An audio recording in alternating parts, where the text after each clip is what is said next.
Welcome to our channel J K tutorial.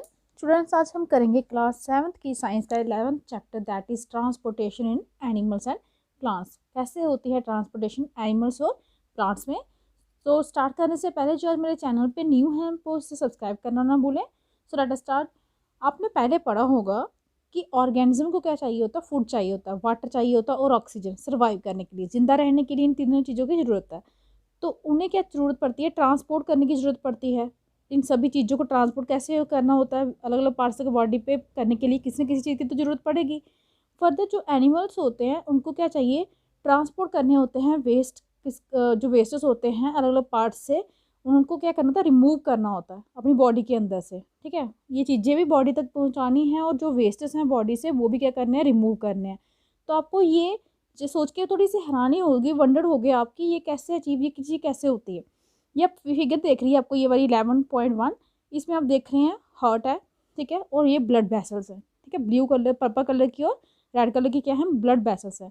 इनका function होता है ट्रांसपोर्ट करना सब्सटेंस को, और ये सब कंबाइन होकर आपका क्या बनाती हैं, सर्कुलेटरी सिस्टम। ये ब्लड वेसल्स और हार्ट आपका कंबाइन होकर क्या बनाते हैं, एक सर्कुलेटरी सिस्टम बनाती हैं। इस चैप्टर में हम पढ़ेंगे किसके बारे में, कैसे ट्रांसपोर्टेशन होती है, कैसे ट्रांसपोर्ट होते हैं अलग अलग सब्सटेंस किसमें, एनिमल्स और प्लांट्स की बॉडी के अंदर। तो फर्स्ट ऑफ ऑल है आपका ब्लड। ठीक है, सर्कुलेटरी सिस्टम में हम क्या सबसे पहले क्या करेंगे, ब्लड के बारे में पढ़ेंगे। ब्लड क्या होता है, क्या होगा जब आपको कट लगता है आपकी बॉडी पे तो क्या होता है, ब्लीडिंग होती है ना, वहाँ से ब्लड निकल के आता है।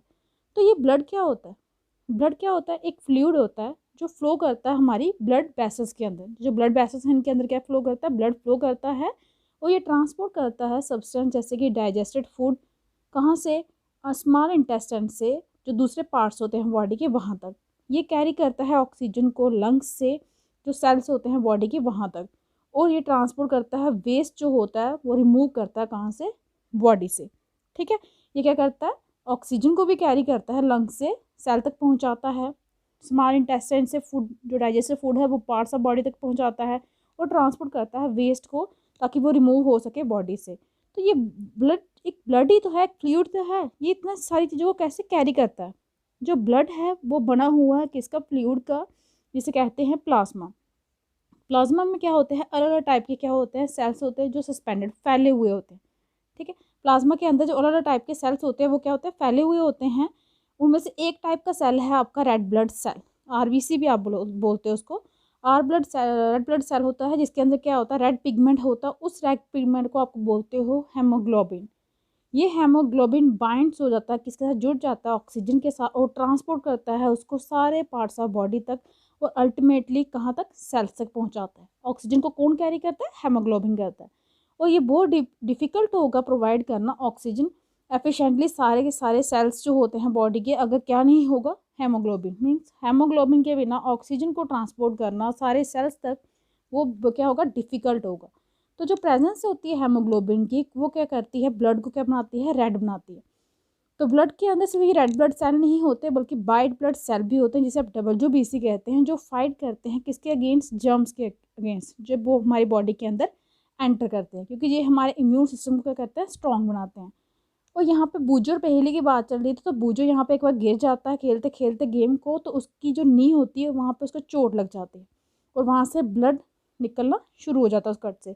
और थोड़ी देर के बाद वो नोटिस करता है कि ब्लीडिंग जो है वो स्टॉप हो गई, और डार्क रेड कलर के क्लॉट हैं वो उसके कट के आगे पीछे बन गए। बूजो जी सब देख के ना हैरान हो जाता है, पजल हो जाता है कि क्लॉट जो बने हैं उसके कारण क्या है। ठीक है, ये क्लॉट क्यों बने थे, क्योंकि किसकी प्रेजेंस, एक और टाइप के सेल्स होते हैं हमारे ब्लड के अंदर जिसे हम कहते हैं प्लेटलेट्स, जो क्या करते हैं, जहाँ पे भी चोट लगेगी जो थोड़ी देर के बाद वो उसको ब्लीडिंग को रोक देते हैं, उसके बाद वहाँ पे क्लॉट से बन जाते हैं ब्लड के ड्यू टू प्लेटलेट्स। अब ब्लड के बाद जो नेक्स्ट हमारा कंपोनेंट है सर्कुलेटरी सिस्टम में, वो है हमारा ब्लड वेसल्स। यहाँ पे बहुत टाइप के ब्लड वेसल्स होते हैं हमारी बॉडी के अंदर।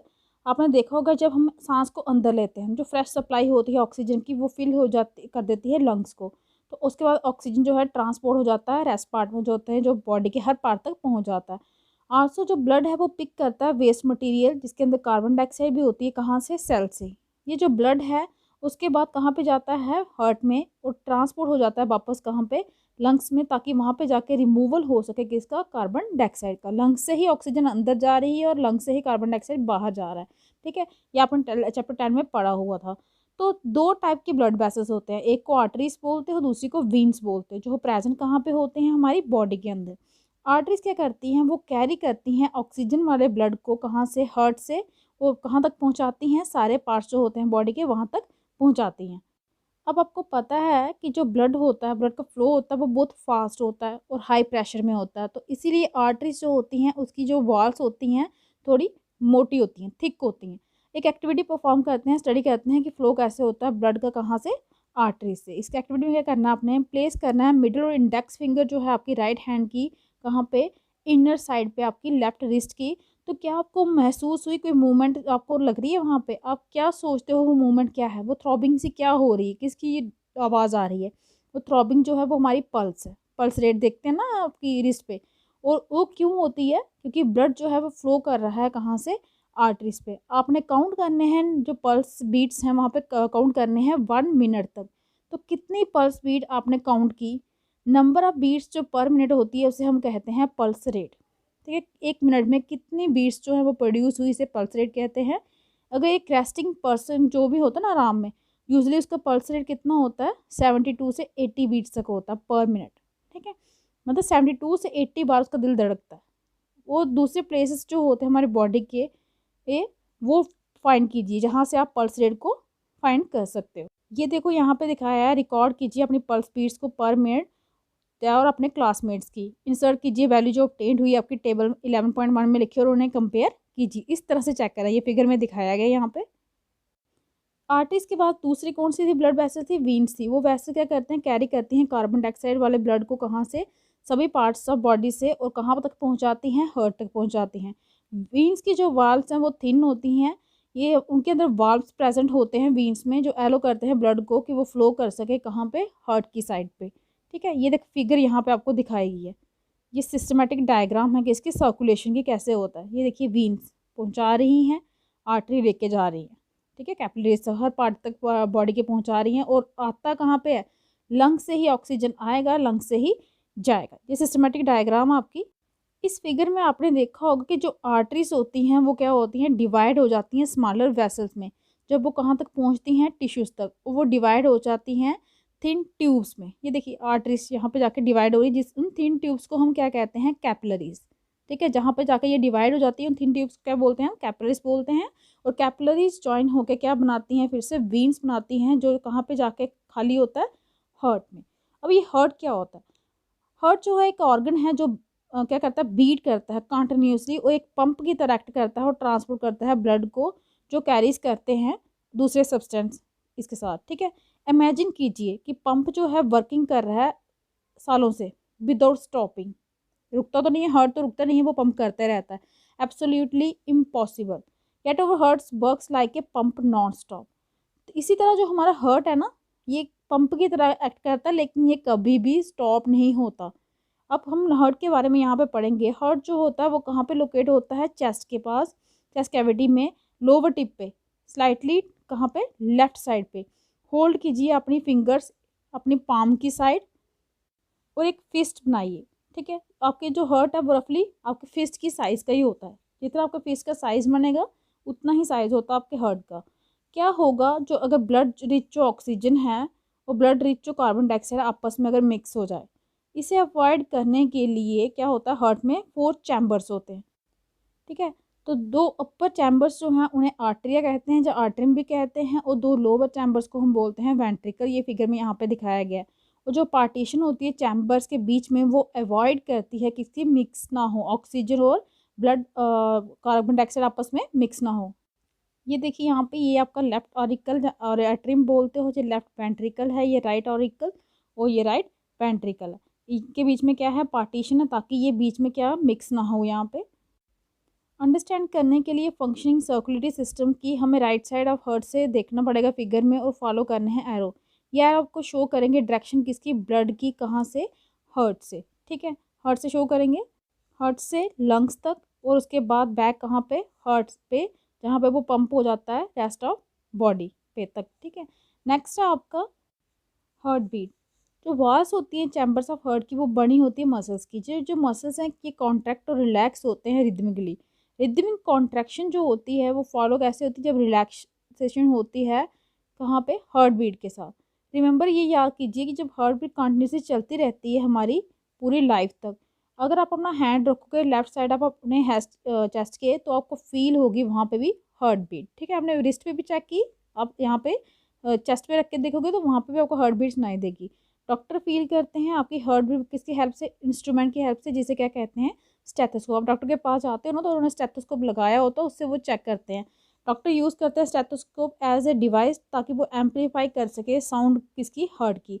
ये किसके बना होता है, चेस्ट पीस का, जो कैरी करता है सेंसिटिव डायफ्राम।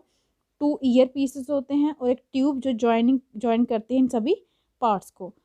डॉक्टर क्या करते हैं, क्लूज मिलते हैं कंडीशन के बारे में, कैसी कंडीशन है पेशेंट की, वो भी आपकी हार्ट बीट को सुन के। ठीक है, वहाँ से स्टेथोस्कोप से एक कंसेप्ट कहते हैं, एक मॉडल बनाते हैं स्टेथोस्कोप का, किसके साथ, जो मटेरियल हमारे पास अवेलेबल होंगे। इसके लिए आपको एक एक्टिविटी करनी पड़ेगी। एक फनल लीजिए 6 से 7 सेंटीमीटर का डायमीटर होना चाहिए। एक रबर ट्यूब लीजिए 50 सेंटीमीटर तक लॉन्ग, और टाइटली क्या करना है, स्टेम ऑफ फनल पे उसको फिक्स करना है, स्ट्रेच करना है रबर शीट को।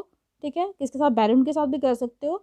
कहाँ पे, on the mouth of A funnel पे, और फिक्स करना उसको टाइटली किसके साथ, रबर बैंड के साथ। उसके बाद ओपन एंड जो है ट्यूब का, उसे अपने अपने ईयर्स के पास एक खुला रखना है। ठीक है, उसके बाद जो माउथ था आपके फनल का, ठीक है, उसके भी चेस्ट के पास लेके जाना है। अब कोशिश करना है, ध्यान से सुनना है कि क्या फील होता है।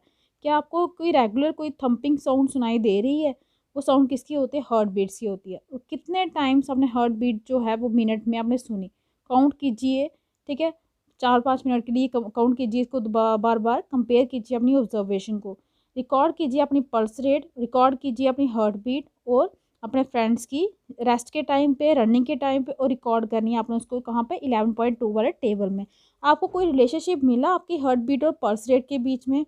हर एक जो हार्ट बीट है वो जनरेट करती है 1 पल्स कहाँ पे, आर्टरीज में, और पल्स रेट पर मिनट इंडिकेट करती है रेट ऑफ हार्ट बीट को। ठीक है, उसके बाद रिदमिक बीटिंग जो होती है अलग अलग चैम्बर्स किसके, हार्ट के मेंटेन करती है वो सर्कुलेशन ऑफ ब्लड को, और ट्रांसपोर्ट करती है सब्सटेंस को कहाँ पे, अलग अलग पार्ट्स ऑफ बॉडी पे। वो जो बंडर्स है कि अगर स्पॉन्क्स और हाइड्रा के पास भी ब्लड हो, अगर स्पॉन्क्स और हाइड्रा आल्सो है, ब्लड होता है कि नहीं होता, वो ये सोच रहे हैं। तो एनिमल्स जैसे कि स्पॉन्क्स और हाइड्रा, उनके पास कोई भी क्या सर्कुलेटरी सिस्टम नहीं होता। जो वाटर होता है जहाँ पे उनका क्या होता है, खाना मिलता है उनको, ऑक्सीजन भी उनको वहीं से मिलता है। पानी के बीच में से ही ऑक्सीजन मिल रहा है, पानी के बीच में से ही फूड मिल रहा है, एंटर होता है उनकी बॉडीज़ के थ्रू। और जो वाटर है वो ही कैरी करता है उनके वेस्ट मटेरियल कार्बन डाइऑक्साइड को बाहर की साइड। तो ऐसे एनिमल्स को किसकी ज़रूरत नहीं होती, सर्कुलेटरी सिस्टम की ज़रूरत नहीं होती, और ना ही उनको ब्लड की ज़रूरत होती है। ठीक है, नेक्स्ट टाइम पढ़ेंगे कि कैसे वेस्ट मटेरियल जो होता है, जैसे कार्बन डाइऑक्साइड को छोड़ के बाकी वेस्ट मटेरियल कैसे आउट होता है बॉडी में से। तो आज हमने पढ़ा सर्कुलेटरी सिस्टम के बारे में। आई होप कि आपको समझ आया होगा। अगर आपको मेरी वीडियो अच्छी लगी हो तो प्लीज़ इसे लाइक कीजिए, शेयर कीजिए, और चैनल को सब्सक्राइब कीजिए ताकि आपको मेरी latest video time to time मिलती रहे। Thank you.